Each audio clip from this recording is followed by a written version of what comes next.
Сайн бацгаана уу. Чадан цагийн маань сайтаас бэлтгэн хүргэж байгаа. Премьер хичээлийн энэ удаагийн дугаар эхлэхэд бэлэн боллоо. Өнөөдөр та бүхэндээ ерөнхийдөө премьер дээр хамгийн их ашиглагддаг нэг маш чухал хэдэн зүйлийг хэлье гэж бодлоо.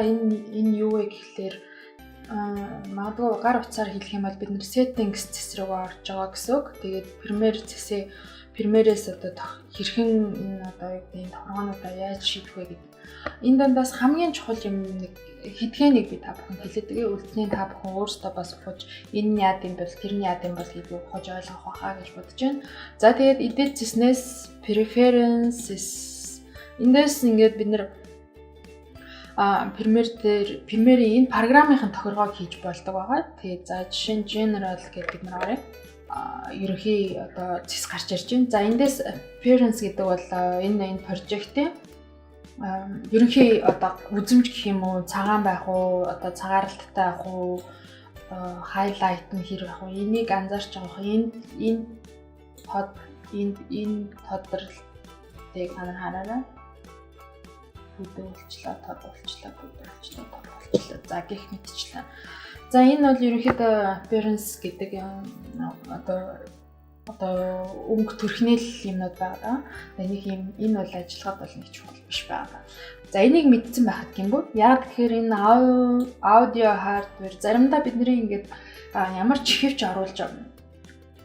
Энэ дуу чихвч бид нэр заримдаа компьютер руугаа одоо микрофон хийгээд ярих ч юм тохиолдол байдаг. Тэгэхээр зарим нэг USB оролттой чихвчнүүд компьютерт орсон юм ингээд дуун сонсогдох юм уу тийм тохиолдол байдаг.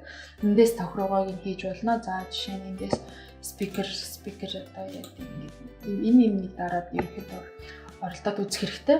Тэгээ хамгийн чухал зүйл гэх юм бол бидний project-ийн auto save гэдэг зүйл хамгийн чухал байгаа. Премьер суулгасны дараа энэ auto save-ийн every minute гэдэг нь болохоор 15 минут байдаг. Энэ нь юу хэлж байна гэх юм бол 15 минутанд нэг удаа энэ програм автоматар одоо сейв хийн хадгална гэсэн үг байна. Тэгээ энэ автоматар сейв хийж байгаа нь ямар хэрэгтэй вэ гэхээр бид нар энэ прожектыг бол минут секунд дойлоор юм хэмжиж хийдэг. Гэтэл 15 минутын дотор магадгүй компьютер унтрах үед 15 минутын дотор хийсэн зүйл нь устгах аюултай учраас энэ тохиргоог би бол 1 минутанд хийдэг. Хүмүүс одоо яаж хэдэн минутаар тохируулах нь тухайн хүний асуудал. Save хийх буюу project-ийн хийсэн зүйлээ хадгалж явна гэдэг бол хамгийн чухал байгаа. Яагаад гэвэл бид нар маш их бодож, маш их төлөвлөж, маш их одоо энэ тэндээс үйлдэл хийж тэрийг хийдэг учраас бид нар эндээ маш их нөр хандах хэрэгтэй байх нэ. За бид нар өөрөөр бас Ctrl S дараад Ctrl S-ээрээ бид нар save хийж хадгалдаг байгаа. Энэний оронд ерөнхийдөө энэ евро 1 минут болгон дээр дүрс хадгалагдаж байх нь ер нь бол ашигтай гэсэн үг. Би марцсан тохиолдолд компьютер өөрөө хадгална гэсэн үг байна. Дараагийн нэг за энэ миний хамгийн дуртай хэсэг байна. Label. Өмнөх Premiere 2015 дээр ч юм уу эдгээр цөөхөн өнгөтэй байдаг. CC Pro 2018 дээр болохоор ерөнхийдөө өнгөний сонголтод маш их болсон байна. Тэгээд энийг яаж энэ дээр бол бид нэр өөрсдөө өнгөө тохируулах боломжтой байдаг. Энэ ямар учиртай вэ гэхлээр бид нар тухайн видео за жишээ нь миний хийсэн видео энэ хэсэг дээр нь за дан одоо тагтааны хөл байлаа гэхэд бид нар энэ тухайн дүрсэн дээрээ маус хоёроо дарлаа label за lavender гэдэг. Угаасаа өөрөө тийм за магадгүй шар өнгө болж байна.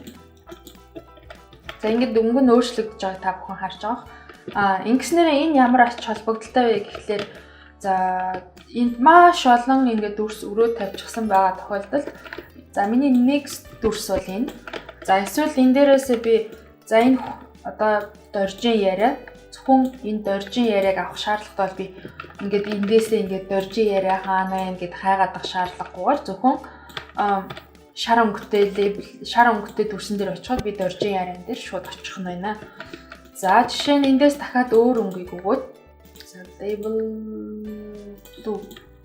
За жишээ нь ингээд цэвэр болчихжээ. За энэ бол за минь доржин ярианы сул дүрснүүд юм а гэж бодоход энэ цэвэр дээр нь ингээд авчиж болж байна. За тэгээд гэх мэтчлэнгээр бид нар дорж цэлмэг одоо юу гэдэг бүх хүмүүсийн дүрсийг энэ одоо эхний өдрийн дүрс, 2 дугаар өдрийн дүрс, 3 дугаар өдрийн дүрс гэдэг ерөнхийдөө монтаж хийж байгаа хүмүүс өөрсдөө онцлог ялгаагаар ингээд тэмдэглэдэг байгаа. Энэ лейбл бол миний хувьд маш чухал тэмдэглэгээ гэж би боддتي.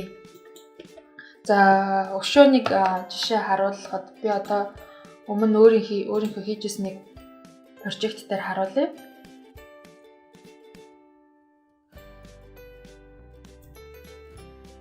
Я пример програм гаргаж байгаа. Миний өөрийн хийжсэн нэг энэ лейблийг хэрхэн лейбл дээр яаж ажиллаж исэн тэрийг харуулъя. За энэ дээр яг заавал бүгдийг ингээ харуулах гэдэг шаардлагагүй.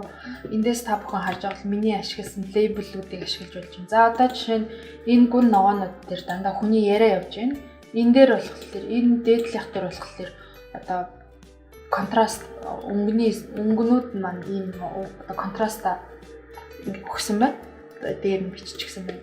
За энэ улаанууд болохоор ерөнхийдөө сэтгүүлчийн тайлбар явж байна.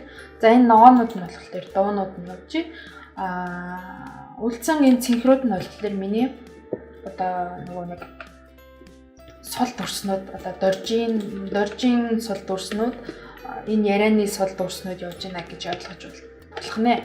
За гэх мэтчлэн энэ лейблийг ингэж ашиглаж болно. Тэгээд энэ preferences энэ дотор байгаа. Эдгээр өнгөнүүдийг магадгүй өөрийнх нь дуртай өнгөөр ингэж лейблийг ашиглаж болно. Дараагийн нэг чухал зүйл бол media гэж. Энэ Premiere маань өөрөө ингэж media cache буюу одоо хэрэггүй файлуудыг энэ одоо зааж өгсөн локейшн байрлалд ингэ одоо шинээр ингэж хадгалж яадаг.